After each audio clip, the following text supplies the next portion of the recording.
but being grateful, as you know, it's one of our big challenges in life. And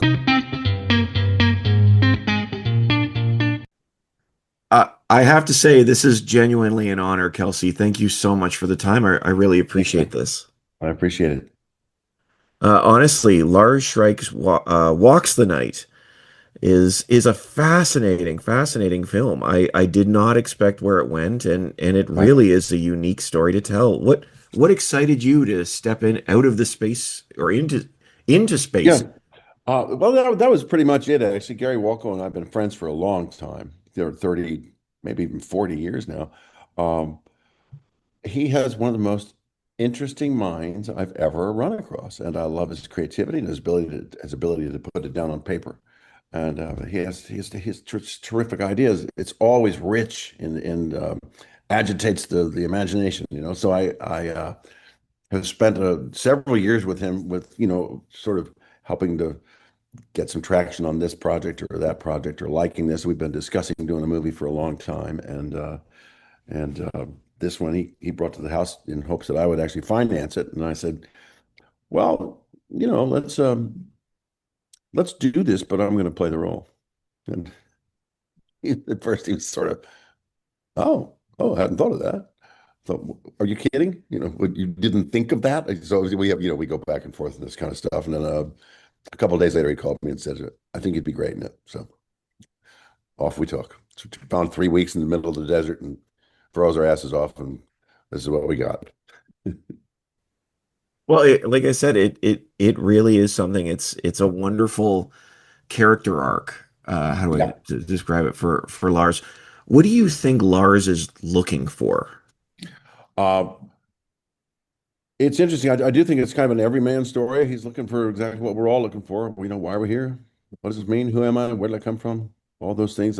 He's got some evidence that he's dealing with, like the suit of clothes he's wearing. Uh, doesn't quite understand that. He's been dropped into this strange world that has two suns and has different colors, and he transitions from one to the other. He meets these people along the way who are kind of like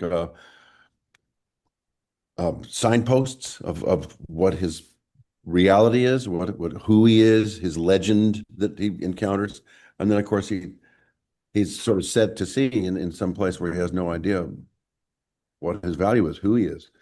There's all kinds of reasons for it, but it does sound kind of, like life itself for all of us. And so that's what he's doing. It's an odyssey uh, of self-discovery. And, where did I come from? Who am I? Where am I going? Why do I exist? Where was I born? These are questions that he finally answers. And was it worth it? Is the other one. I think in the end, I think he says that, yeah, he's glad he's alive, which is pretty fascinating. Well, that's what I mean. This film is existential. Yeah. Uh, Oh, no question. Yeah. Yeah. It's really a great discovery. It really is. And then we had some real fun doing it. And I was writing a book about my sister at the time while I was shooting the movie. And there were things that sort of filtered into it that I was writing about at the same time. And it was an extraordinary opportunity. well, I was wondering too, playing Lars and viewing the world in his ways, was there anything that you learned about our world by looking it through his eyes? Well, I guess, when you're doing a role, you always learn about, the real world, the one you're living in. And you sort of, uh, if you've lived enough, I mean, I would say, an actor's, handbook is really life experience. The things he draws on are it's what he's known in life. That's our study. That's our playground. And so, if we haven't lived a lot of life, you're probably not going to be a very interesting actor. There are some people who are available or kind of interesting. Oh, aren't they lovely? But there's all sorts of reasons we would be willing to watch somebody. But to be a great actor, I think you have to have a lot of life experience. So I like to think I've just been out gathering grist for the mill, and a lot of it got to get harvested during this performance. Absolutely, absolutely.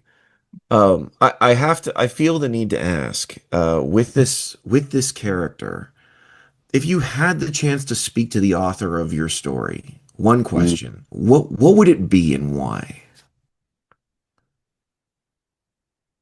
that's a really good question. Have I pleased you?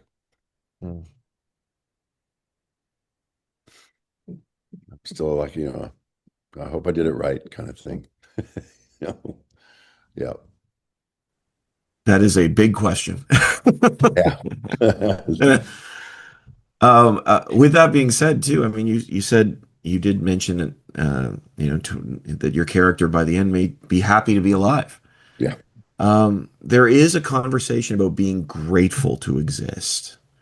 Yeah. I was wondering in your mind about the power of gratitude in just trying to make it through this world. Yeah, I think that's really important. I mean, that was one of the scenes where we kind of, sort of shaped it together. And I had said to Gary one time, I said, I think I got something I'd like to say here. And so he said, let the cameras roll. And we came up with something that I was pretty happy with in the end. And Gary said, I kind of, that's what I wanted to do. So we worked well together. We have a kind of a simpatico that we're on the same page in a lot of ways.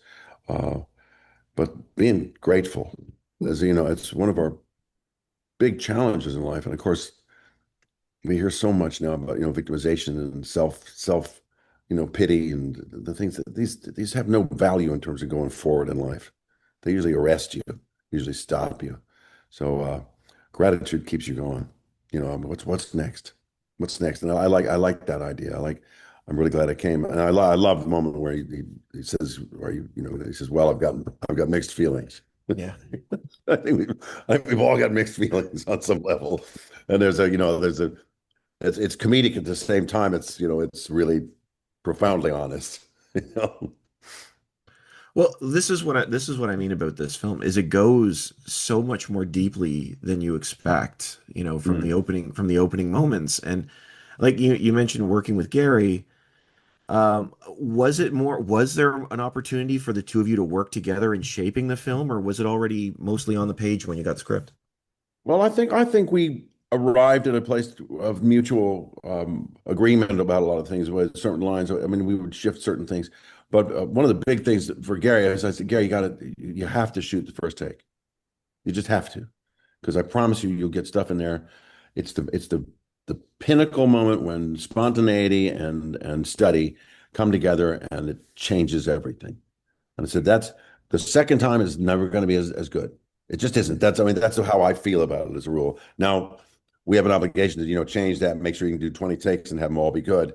Yeah, you work on that. But that first moment is the first time that the actor and the character are kind of doing the dance together, and nothing's made up yet. Nothing's decided.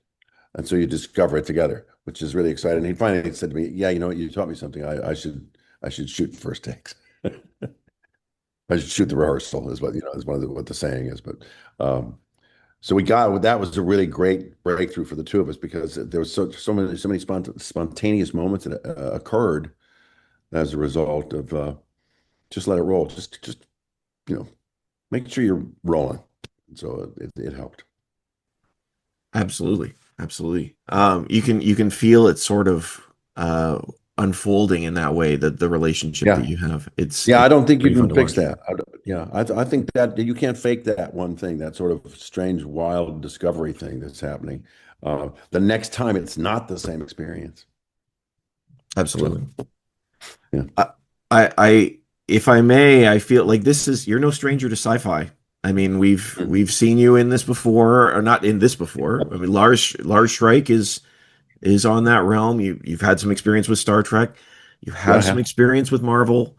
Yeah. Uh, and may I ask you just about that? I don't want to take away from this film Yeah, anymore. sure. May I Yeah, ask of you course. because Beast is returned after all this time.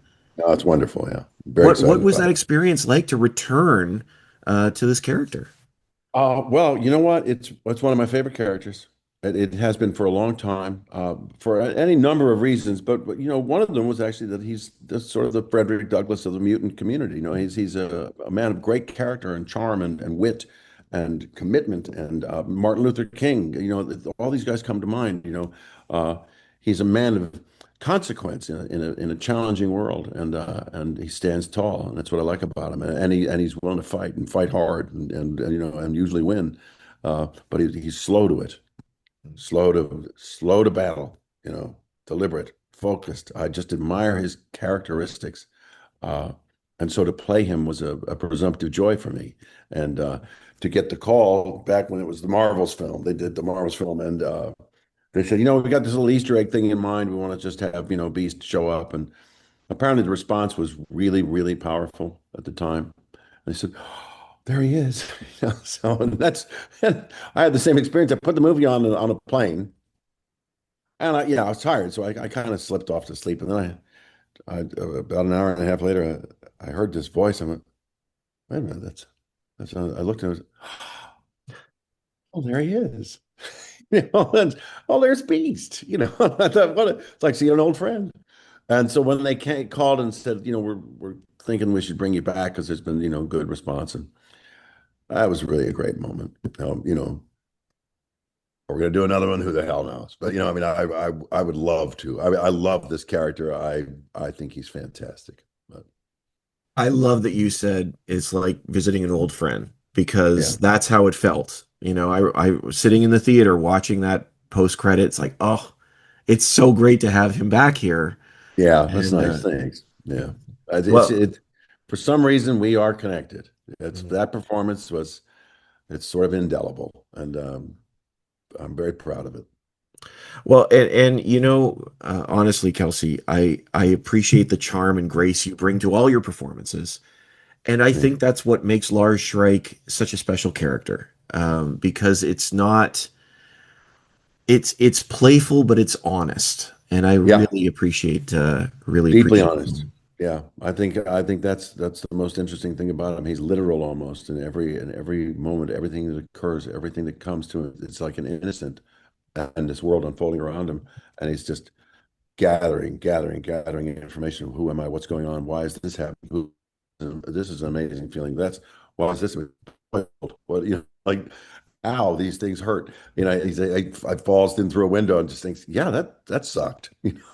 It's it's like, but that's what else was he gonna do?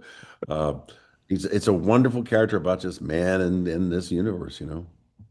He really is. Honestly, Kelsey, it is a genuine privilege to speak to you. Thank you so Thank, much for the time. thank you. I really appreciate it and have a wonderful day. Likewise, same to you. Thank you. Thank you, Kelsey. Have a great day. Yeah. Bye.